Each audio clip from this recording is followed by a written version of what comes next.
What's up, guys? Out here working on the 63 Impala.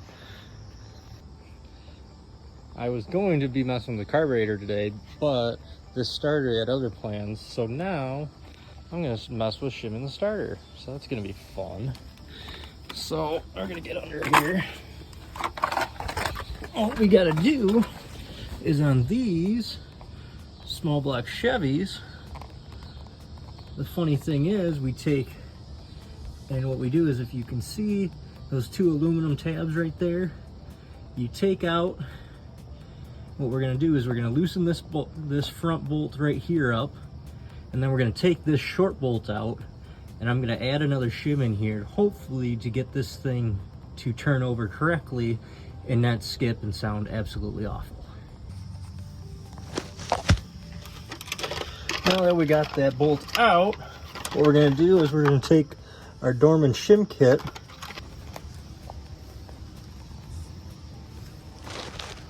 so here we go.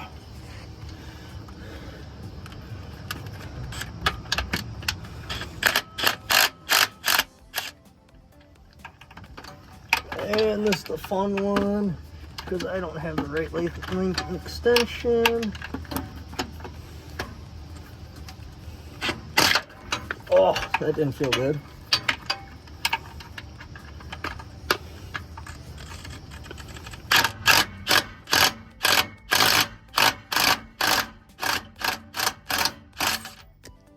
Oh, shit.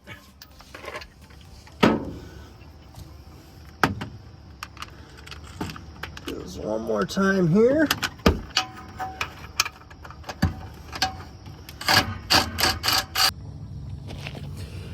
So now that we finally have our shim in place, we're gonna take and try and slide this in here, which it appears that we gotta loosen this up a little bit more.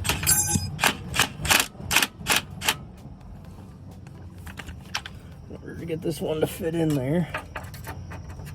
Oh. What we are going to do, just kind of squeeze that on in there.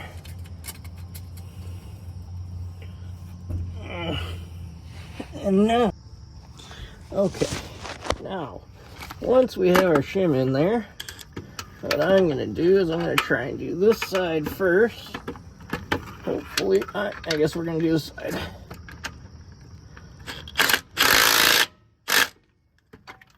I know, don't hate me. I'm not using a torque wrench or anything. You can yell at me all you want.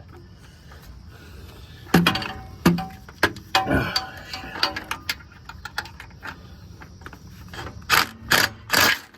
ow! That hurt. That didn't feel too good.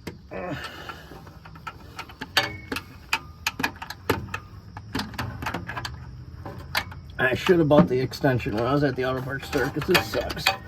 This really sucks.